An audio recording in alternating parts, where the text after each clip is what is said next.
হ্যাঁ এভরিওয়ান, কেমন আছেন সবাই? আশা করি সবাই ভালো আছেন। আজকে আমাদের ভিডিও টপিক হচ্ছে আইবি, যার পুনরূপ হচ্ছে ইন্টারন্যাশনাল ম্যাট্রিকুলেট। এটা হচ্ছে একটা ইংলিশ মিডিয়াম লার্নিং প্রোগ্রাম এবং এই সেক্টরে কারা পড়াশোনা করে, এই সেক্টরে পড়াশোনা করলে ভবিষ্যতে কি হওয়া যায় এবং কেন এটা দিন দিন জনপ্রিয় হয়ে উঠছে সেই বিষয়েই জানাবো আজকের ভিডিওতে। তো যারা ভবিষ্যতে বিদেশে উচ্চশিক্ষার স্বপ্ন দেখছেন এবং চান একটা ফুল স্কলারশিপ নিয়ে বিদেশে পড়াশোনা করতে, তাদের জন্য এই ভিডিওটা হতে চলেছে খুবই গুরুত্বপূর্ণ। তাই মন দিয়ে শেষ পর্যন্ত দেখুন। তো চলুন শুরু করা যাক। আইবি শুরু হয় 1968 সালে সুইজারল্যান্ডের জেনোভাতে, কিন্তু বর্তমানে এটা সারা বিশ্বব্যাপী খুবই জনপ্রিয় একটি প্রোগ্রাম হিসেবে দাঁড়িয়ে গিয়েছে। টোটাল 150টিরও বেশি দেশে এই প্রোগ্রামটি পড়ানো হয় এবং এই প্রোগ্রামে যারা পড়াশোনা করে তাদের অধিকাংশ স্টুডেন্টরাই এ লেভেলের সমমানের মর্যাদা পেয়ে থাকে। এখন কথা হচ্ছে, তাহলে আমাদের যে কারিকুলাম এবং এই আইবির যে কারিকুলাম, এই দুটোর মধ্যে পার্থক্যটা কি? অ্যাকচুয়ালি আইবির যে কারিকুলামটা এটা বিশ্বের প্রায় সকল দেশে স্বীকৃত, কিন্তু আমাদের যে বাংলা মিডিয়ামের কারিকুলামটা আছে, যে কারিকুলামের মধ্যে আমাদের এসএসসি এবং এইচএসসির পরীক্ষাগুলো পড়ে, এগুলো সারা বিশ্বব্যাপী সব ক্ষেত্রে স্বীকৃত হয় না। যেমন আমরা জানি যে অক্সফোর্ড এবং ক্যামব্রিজ সহ ইউকের বড় বড় যে ইউনিভার্সিটিগুলো আছে, এই ইউনিভার্সিটিগুলো আমাদের এইচএসসির এই সার্টিফিকেটগুলোকে অ্যাকসেপ্ট করেন। তার কারণ হচ্ছে তারা এটাকে ও লেভেল সার্টিফিকেটের সমতুল্য মনে করে। কিন্তু এই সেম ইউনিভার্সিটি গুলোতে আবার এই আইবি খুব সম্মানের সাথে গ্রহণ করে। কারণ কি? তারা এই জিনিসটাকে মনে করে থাকে এ লেভেলের সমমানের একটা শিক্ষা। আইবি প্রোগ্রাম মূলত 4টা ভাগে বিভক্ত। 1 নম্বর হচ্ছে পিওয়াইপি, অর্থাৎ প্রাইমারি ইয়ার প্রোগ্রাম। সেকেন্ডটা হচ্ছে এমওয়াইপি, অর্থাৎ মিডিল ইয়ার প্রোগ্রাম। থার্ডটা হচ্ছে ডিপি, অর্থাৎ ডিপ্লোমা প্রোগ্রাম, এবং ফোর্থ হচ্ছে সিপি, ক্যারিয়ার প্রোগ্রাম। তো এই 4টার সাথে আইবি এর কিছু আনুষঙ্গিক জিনিস যুক্ত থাকে এবং এই যে 4টা প্রোগ্রাম আছে, এই 4টা প্রোগ্রামের সাথে একটা জিনিস কমনলি লক্ষ্য করা যায় যে এই সিস্টেমটা আমাদের যে সাধারণ শিক্ষা ব্যবস্থা আছে, এই শিক্ষা ব্যবস্থা থেকে কিছু ক্ষেত্রে একদম ভিন্ন। সেই ভিন্নতার অন্যতম একটা কারণ হচ্ছে আমাদের শিক্ষা ব্যবস্থাটা অধিকাংশ ক্ষেত্রে মুখস্থ নির্ভর।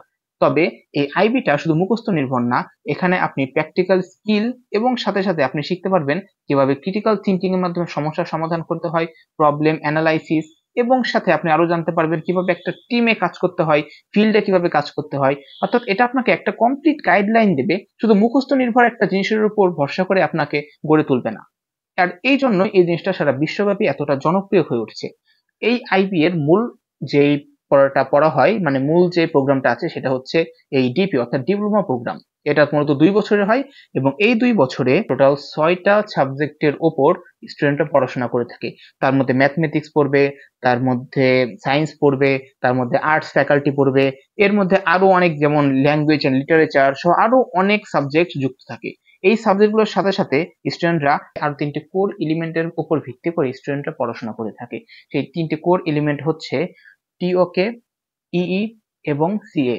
এই 3টিও আপনাকে সেম একইভাবে আলাদা রকমের বাইরের মানুষের সাথে কাজ করা থেকে শুরু করে অন্যান্য বিষয়, যেমন গ্রুপে কিভাবে কাজ করতে হয়, একটা দলকে কিভাবে নেতৃত্ব দিতে হয়, কিভাবে অন্যান্য যে ইংলিশ এবং অন্যান্য যে লিটারেচার আছে এবং এইসব ভাষার সাথে যে কিভাবে মানিয়ে নিতে হয়, এই সবকিছু আপনাকে শেখানো হবে। অ্যাজ এ রেজাল্ট এখানে পড়াশোনা করলে আপনি এ লেভেলের সমমানের একটা মর্যাদা পাবেন এবং এই এ লেভেলের সমমানের মর্যাদার যে সার্টিফিকেটটা আছে সেটা অধিকাংশ দেশ গ্রহণ করে থাকে এবং এটাকে বেশ সম্মানের সাথে তারা গ্রহণ করে থাকে। আমাদের বাংলাদেশে এই এ লেভেল সার্টিফিকেটের যেই প্রচলনটা আছে সেটা খুবই কম। এটার ব্যাপকতা তেমন একটা দেখা যায় না। সাধারণত ইংলিশ মিডিয়াম লেভেলটা একটু ভিন্ন হয়, আমাদের যে ন্যাশনাল কারিকুলাম থাকে তার থেকে একটু বাইরে এই সিস্টেমটা থাকে। এই আইবিটা আমাদের বাংলাদেশে তেমন একটা জনপ্রিয়তা নেই, তবে ধীরে ধীরে যেহেতু বাংলাদেশের অনেক মানুষ এখন বিদেশে উচ্চশিক্ষার জন্য ঝুঁকছে, তার জন্য এই আইবিটা দিন দিন প্রচুর জনপ্রিয় হয়ে উঠছে মানুষের মাঝে। এই আইবির মাধ্যমে আপনারা পৃথিবীর অধিকাংশ দেশে অ্যাপ্লাই করতে পারবেন এবং এই সার্টিফিকেটটা আপনাকে অন্য অন্য আমাদের যে এইচএসসি লেভেলের সার্টিফিকেট গুলো আছে তার থেকে একটা হাই রেটেড ভ্যালুয়েবল একটা মর্যাদা আপনাকে দেবে। তো এখন প্রশ্ন হচ্ছে আইবিটা কাদের জন্য, কারা এই সাবজেক্টে পড়াশোনা করবে? আইবিটা মূলত তাদের জন্য যারা বিদেশে উচ্চশিক্ষার জন্য যেতে চায়, যারা চায় এই দেশের গণ্ডিটা পেরিয়ে অন্য কোনো একটা দেশে গিয়ে তাদের ফিউচারটা গড়তে অথবা তাদের একটা হায়ার স্টাডি করতে। এই জিনিসটা যারা চায় তাদের জন্য মূলত আইবি প্রোগ্রামটা রান করা হয়। তো আইবি সম্পর্কিত বিভিন্ন তথ্য আজকে জানতে পারলেন। আইবি রিলেটেড যদি আরো কিছু জানার থাকে তাহলে নিচে কমেন্ট করতে পারেন এবং আপনাদের যদি এই সম্পর্কিত আরো ভিডিও দেখতে ইচ্ছা করে এবং স্টাডি রিলেটেড ভবিষ্যতে কিভাবে আপনারা একটা ফুল স্কলারশিপ সহ বিদেশে পড়াশোনা করতে যেতে পারবেন, কোন দেশ আপনার জন্য কেমন হবে, কোন দেশ কেমন স্কলারশিপ দেয়, স্কলারশিপ অপরচুনিটি গুলো কি কি, এই জিনিসগুলো সম্পর্কে যদি আপনাদের জানতে ইচ্ছা হয় তাহলে নিচে থাকা সাবস্ক্রাইব বাটনটি প্রেস করুন এবং পরবর্তী ভিডিওর জন্য অপেক্ষা করুন। ধন্যবাদ।